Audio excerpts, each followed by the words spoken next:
আসসালামু আলাইকুম এভরিওয়ান, আশা করছি সবাই অনেক অনেক ভালো আছেন। আচার লাভারদের জন্য আবারও একটি মজাদার কাঁচা আমের আচারের রেসিপি নিয়ে হাজির হয়েছি।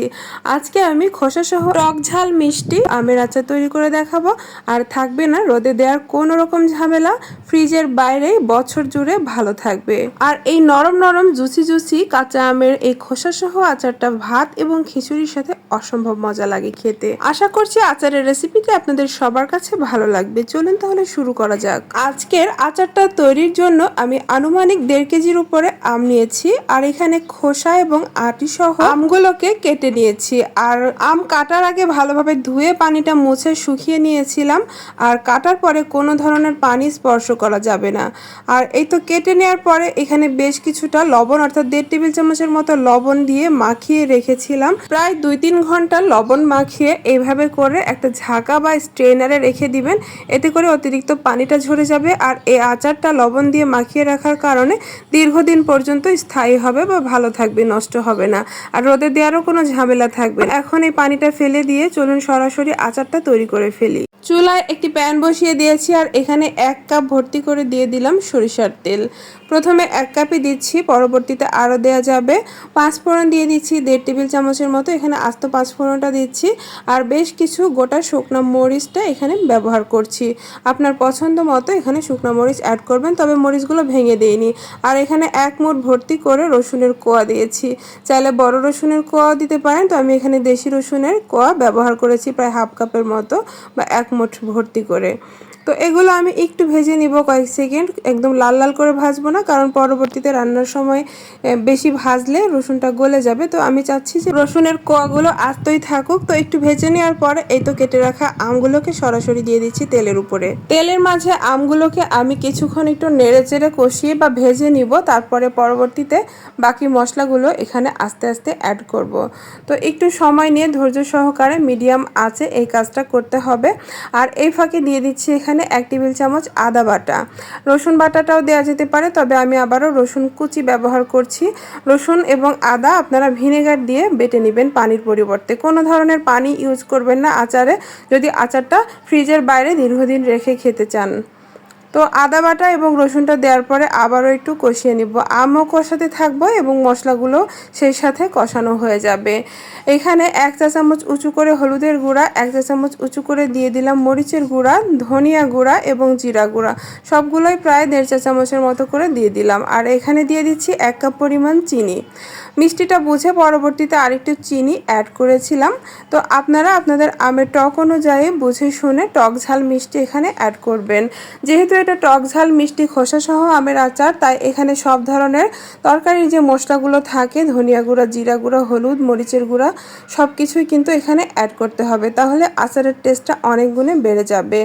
এখানে আরও 1/2 কাপের মতো চিনি ব্যবহার করছি। আমটা খুব বেশি টক না, আপনাদের আম যদি খুব বেশি টক থাকে তাহলে চিনির পরিমাণটা বেশিও লাগতে পারে।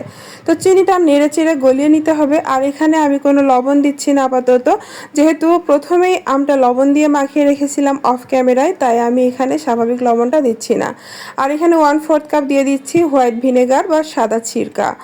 আপনারা যে কোনো মুদি দোকানে এটা পেয়ে যাবেন। আর এই ভিনেগার বা সিরকাটা ব্যবহার করার ফলে আচারটা সারা বছর ভালো থাকবে ফ্রিজের বাইরে, এবং রোদে দেওয়ার কোনো ঝামেলা থাকবে না। আর দোকান থেকে আচার কিনলে যে ফ্লেভারটা আসে সেই ফ্লেভারটাই আসবে আচার থেকে। এই পর্যায়ে দিয়ে দিচ্ছি বিট লবণ।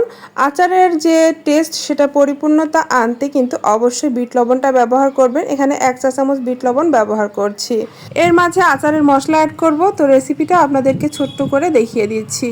এখানে 1 টেবিল চামচ নিয়েছি আস্ত ধনিয়া, আস্ত মৌরি নিয়েছি 1 টেবিল চামচ, আর 1 চা চামচ করে আস্ত জিরা, আস্ত 5 ফোড়ন, এবং দেখুন কয়েক টুকরো তেজপাতা, এলাচ, দারুচিনি নিয়েছি। এতে করে খুব সুন্দর আচারের যে মিষ্টি একটা ঘ্রাণ থাকে সেটা কিন্তু চলে আসবে। আর এই মশলাগুলো ব্যবহার করলে আর অন্য কোনো বাজারে কেনা আচারের মশলা ব্যবহার করতে হবে না আচারে। তো চুলার ফ্লেমটা একদম লোতে রেখে আমি এই তো তাওয়াতে খুব সুন্দর করে এগুলো মুচমুচে হয়ে আসা পর্যন্ত 2 থেকে 3 মিনিট সময় নিয়ে ভেজে নিব। একদম লাল করে ভেজে ফেলা যাবে না, মুচমুচে হয়ে আসবে এবং সুন্দর একটা ঘ্রাণ বের হবে। আস্তে জালে এটাকে একটু ধৈর্য নিয়ে মুচমুচে করে ভেজে নিতে হবে। এটা যখন মুচমুচে হয়ে যাবে তখন চুলা থেকে নামিয়ে এটাকে ঠান্ডা করে গ্রাইন্ডারে সুজি করে এটাকে গ্রাইন্ড করে নিতে হবে বা ব্লেন্ড করে নিতে হবে শুকনা শুকনা। তো এই মশলাটা আমি দেখুন এই তো একদম মিহি গুঁড়া করিনি, একটু দানা দানা রয়েছে। এটা প্রায় 3 চা চামচ এই আচারে ব্যবহার করলাম, সম্পূর্ণটা ব্যবহার করিনি, 3 চা চামচ ব্যবহার করেছি। আর একদম শেষ পর্যায়ে একটু দিয়ে দিব। তো এই মশলাটা দেওয়ার পরে এখন খুব সুন্দর করে আমি মিশিয়ে নিব আচারের সাথে। আর এইভাবে করেই আমি অনেকক্ষণ সময় নিয়ে মিডিয়াম টু লো ফ্লেমে আচারটাকে জাল করব। আর একটু পরপর নিচের দিকে নেড়ে দিতে হবে যেন লেগে বা ধরে না যায় আচারটা। তো এভাবে করে ধৈর্য সহকারে জাল করতে হবে। আর তেলের প্রয়োজন হলে আর একটু তেল দিয়ে দিতে পারেন, আমি আচারটা সংরক্ষণ করার সময় তেল দিয়ে দিব। আর এই তো প্রায় শেষের দিকে এখানে দিয়ে দিচ্ছি সরিষা গুঁড়া। আপনি চাইলে ভিনেগার দিয়ে সরিষাটা বেটে বা পেস্ট করে দিতে পারেন, তবে পানি ব্যবহার করবেন না।